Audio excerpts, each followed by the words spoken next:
Halo, selamat siang semuanya. Pada kesempatan kali ini, saya akan menjelaskan materi tentang kepemimpinan, komunikasi, dan kekuasaan dalam pendidikan. Sebelumnya, izin memperkenalkan diri, saya Rafsya Rahmani dari Pendidikan Bahasa Inggris, Fakultas Pendidikan Bahasa dan Sastra, Universitas Pendidikan Indonesia. Kali ini saya akan menjelaskan materi dimulai dari kepemimpinan pendidikan sampai ke model-model kepemimpinan pendidikan. Nah, sekarang dimulai dari kepemimpinan pendidikan. Berikut ini merupakan kata kunci dari kata kepemimpinan pendidikan. Maka, kepemimpinan pendidikan dapat diartikan sebagai kemampuan seseorang untuk mempengaruhi, mengarahkan pelaksanaan pendidikan agar tujuan pendidikan dapat dicapai secara efektif dan efisien. Lalu selanjutnya ada fungsi pemimpin pendidikan.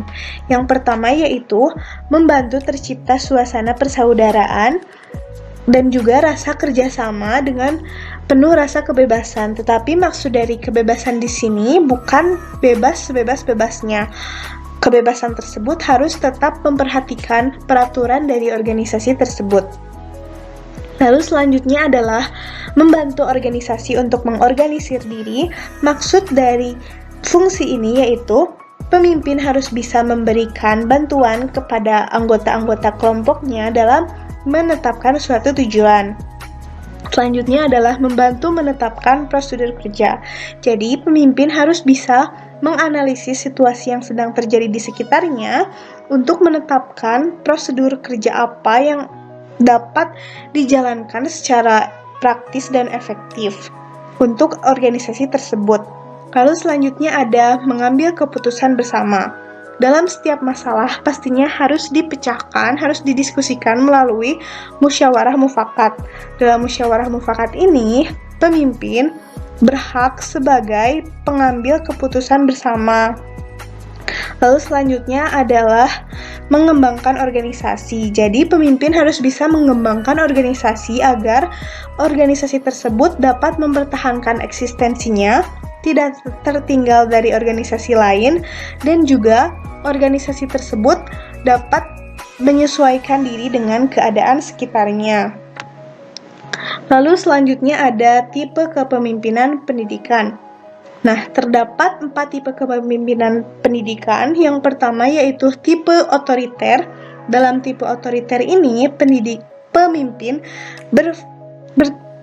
bersikap sebagai diktator, di mana pemimpin tersebut mendominasi lebih terhadap peran-peran dalam organisasi tersebut sehingga menimbulkan rasa apatis yang tumbuh di anggota organisasi tersebut. Lalu selanjutnya ada laissez-faire.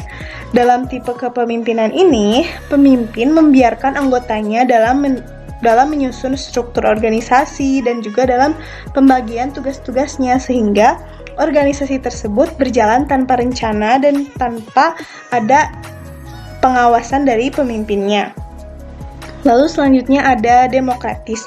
Dalam tipe demokratis ini, pemimpin berada di tengah-tengah anggota, yang artinya pemimpin selalu berusaha untuk membuat anggota-anggotanya bekerja secara produktif sehingga tujuan juga dapat tercapai dengan bersama-sama.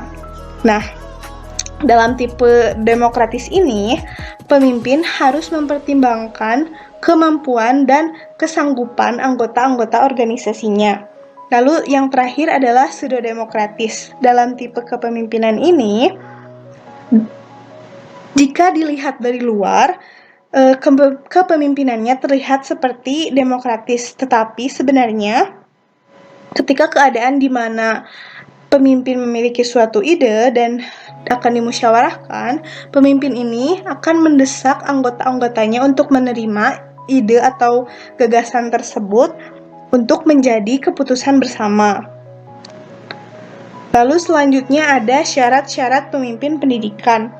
Untuk memangku jabatan pemimpin tersebut, maka seorang pemimpin harus memiliki peran-peran dan memainkan peran-perannya dengan baik.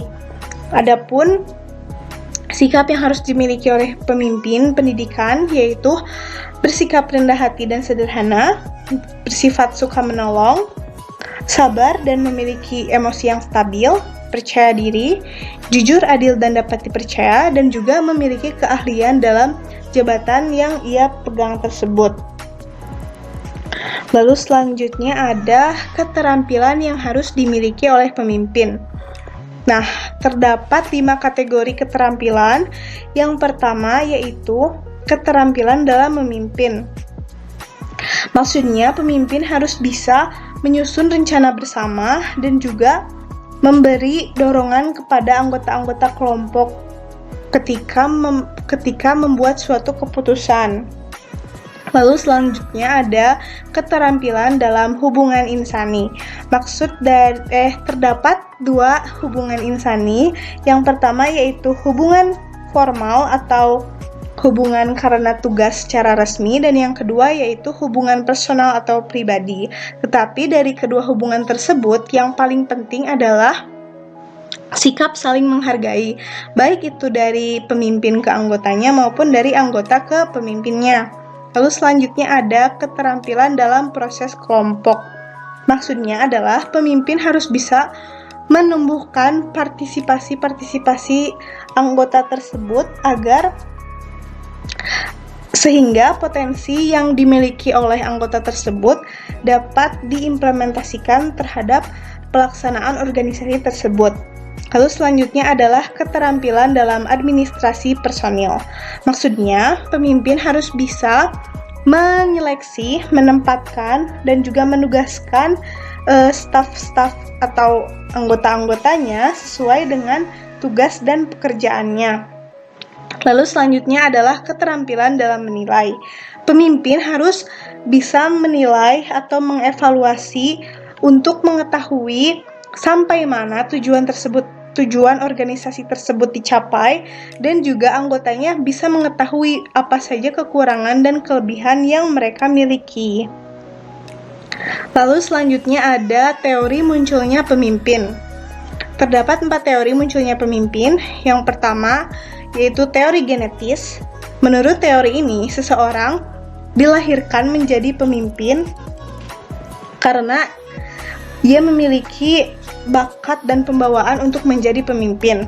Lalu yang kedua yaitu teori sosial, yaitu keadaan di mana keadaan sosial ini mendorong ia menjadi pemimpin.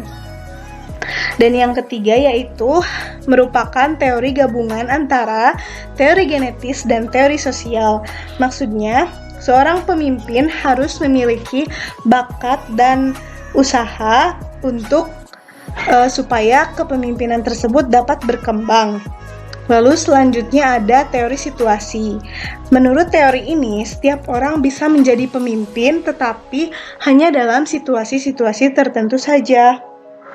Maka, seorang pemimpin harus mengetahui di mana ruang lingkup gaya kepemimpinan yang dapat secara efektif ia jalankan untuk keberhasilan organisasinya tersebut. Lalu selanjutnya ada teori kepemimpinan pendidikan. Menurut Kahn dan Kast, terdapat 3 keterampilan yang harus dimiliki pemimpin pendidikan. Yang pertama, human relation skill, yaitu kemampuan berhubungan dengan anggota-anggotanya. Yang kedua, technical skill, yaitu kemampuan untuk menerapkan ilmu-ilmu yang ia miliki ke dalam pelaksanaan organisasi tersebut. Dan yang ketiga yaitu kemampuan untuk melihat sesuatu secara keseluruhan sehingga ia dapat merumuskannya dan ketika ada masalah dapat mengambil keputusan mana yang paling efektif bisa memecahkan masalah tersebut. Lalu selanjutnya ada traits approach.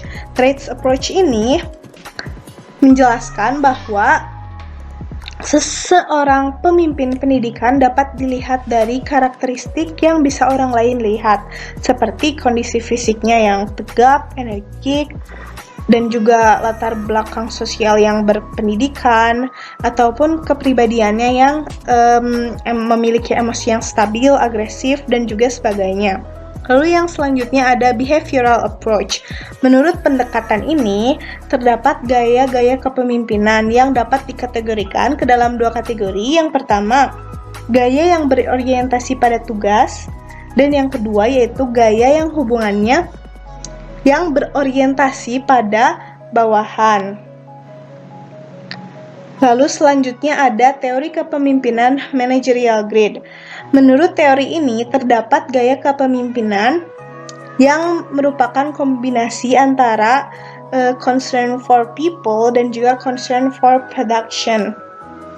Gaya kepemimpinannya ada pemimpin menggunakan usaha paling sedikit, dan yang kedua, kepemimpinan didasarkan pada hubungan informal antara individunya, dan yang ketiga, keberhasilan suatu organisasi tergantung kepada kerja keras timnya. Yang keempat, keberhasilan organisasi berorientasi pada efisiensi kerjanya. Dan yang terakhir yaitu keseimbangan antara tugas dan hubungan insani dari anggota-anggota dan pemimpinnya. Lalu selanjutnya ada pendekatan kontingensi atau contingency approach. Menurut pendekatan ini, terdapat 3 variabel yang menentukan apakah kepemimpinan seseorang tersebut efektif atau tidak. Variabelnya ada 3. Yang pertama adalah hubungan antara pemimpin dengan yang dipimpin. Yang kedua yaitu derajat struktur tugas. Dan yang ketiga, kedudukan kekuasaan pemimpin. Lalu selanjutnya ada model kepemimpinan 3 dimensi. Menurut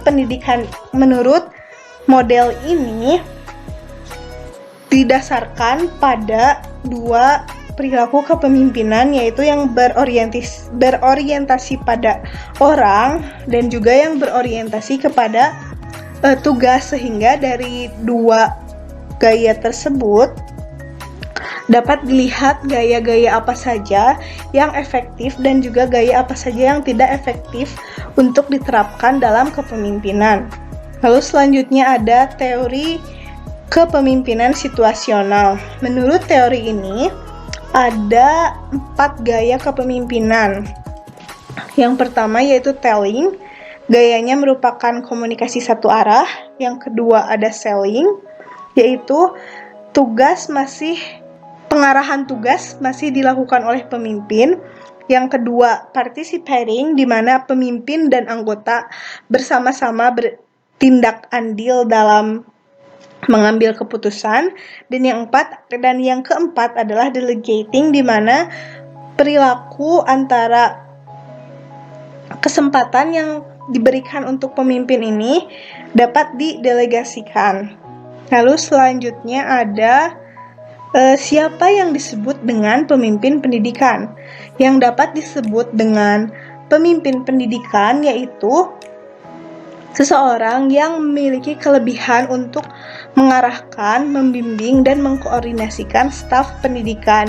Jadi seperti guru, wali kelas, kepala sekolah, tenaga edukatif pada kantor dinas, rektor, dan juga pembantu-pembantunya. Mereka merupakan pemimpin pendidikan. Nah, dalam pendidikan sendiri terdapat 2 tipe kepemimpinan. Yang pertama, kepemimpinan resmi. Kepemimpinan resmi ini dimiliki ketika mereka memang menduduki posisi dalam struktur organisasi pendidikan tersebut. Nah, yang kedua yaitu kepemimpinan tidak resmi, yaitu kepemimpinan ini bisa dimiliki oleh siapa saja yang dapat mempengaruhi atau memberi dorongan ke arah perbaikan antara kualitas kerja petugas-petugas pendidikan tersebut. Nah, contohnya seperti dalam pendidikan yang paling familiar yaitu kepala sekolah. Kepala sekolah bertanggung jawab atas pertumbuhan guru-gurunya. Ia juga harus bisa mampu membantu guru-gurunya mengenal kebutuhan apa saja yang dibutuhkan oleh masyarakat sekolah. Lalu selanjutnya ada model-model kepemimpinan. Terdapat 2 model kepemimpinan, yaitu yang pertama kepemimpinan visioner dan yang kedua kepemimpinan transformasional. Dalam kepemimpinan visioner, kepemimpinan ini kerjanya fokus pada rekayasa masa depan, sehingga ia harus memahami konsep visi misi masa depan organisasi. Maksudnya memahami konsep visi masa depan organisasi dan juga memahami karakter dan unsur visi tersebut. Jadi, pemimpin merupakan kunci dari perubahan organisasi tersebut. Jadi ia bisa memperjelas arah dan tujuan organisasinya akan seperti apa. Ia juga menumbuhkan inspirasi anggota-anggotanya dan dapat menyiratkan nilai-nilai yang dijunjung tinggi oleh organisasi tersebut. Dalam model kepemimpinan visioner ini dapat menghasilkan produktivitas pendidikan dan juga dapat memanfaatkan peluang apa saja yang akan ada di masa depan. Jadi, seorang pemimpin yang visioner harus terus-menerus belajar, memiliki energi yang positif, bisa mempercayai orang lain, dan menganggap hidup adalah petualangan. Dan yang terakhir ada kepemimpinan transformasional. Kepemimpinan transformasional yaitu kepemimpinan di mana ia membawa kesadaran anggotanya untuk memunculkan energi-energi yang produktif sehingga anggota-anggota tersebut sadar akan hasil pekerjaannya dan bisa menerapkan bahwa pekerjaan organisasi ini lebih penting daripada pekerjaan pribadi. Dalam kepemimpinan transformasional terdapat 4 dimensi. Yang pertama, idealized influence, di mana anggotanya akan merasa respect atau bisa menghormati dan memiliki rasa kepercayaan kepada pemimpinnya. Lalu yang kedua ada inspirational motivation, di mana pemimpinnya dapat mengimplementasikan ekspektasi-ekspektasi yang telah anggotanya harapkan. Yang ketiga ada intellectual stimulation, di mana pemimpin tersebut bisa menggali ide-ide apa saja yang dimiliki oleh anggotanya. Dan yang terakhir adalah individualized consideration, di mana anggota-anggota tersebut bisa selalu mendengarkan apa yang dikatakan pemimpin dan juga maupun anggota atau pemimpinnya bisa mempertimbangkan kondisi masing-masingnya. Nah, maka dari presentasi tersebut dapat disimpulkan bahwa kepemimpinan dan pendidikan ini merupakan dua hal yang tidak dapat dipisahkan karena seseorang tidak dapat dikatakan sebagai pemimpin jika ia berada di luar organisasi atau dalam konteks ini yaitu organisasi pendidikan. Nah, maka dari itu kepemimpinan pendidikan merupakan kemampuan yang bisa menggerakkan ke depan pelaksanaan pendidikan sehingga tujuan pendidikan dapat tercapai secara efektif dan efisien. Terima kasih.